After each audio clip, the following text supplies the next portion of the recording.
How to change your payment method on Roblox. Hi guys, welcome back to our channel. Today in this video tutorial, we'll be discussing about changing your payment method on Roblox. So now let's get started. First of all, you need to install the latest version of Roblox application on your mobile device and launch it. After that, you need to make sure that you're logged in with your specific account. Now tap on the More icon from the home page in the bottom right corner of the screen and then scroll down and go to Settings. From here, tap on Payment Methods that you will find between Parental Controls and Subscriptions. Once you tap on it, here you will see the list of your payment method, and from this page, you will be able to update your payment method.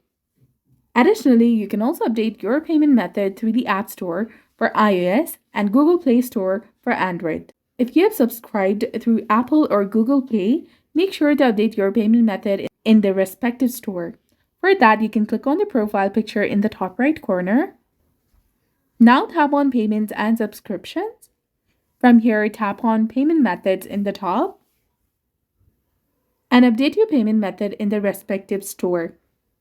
So this was all about it. If you found this guide helpful, please like, share, and subscribe. Thanks for watching. See you in the next one.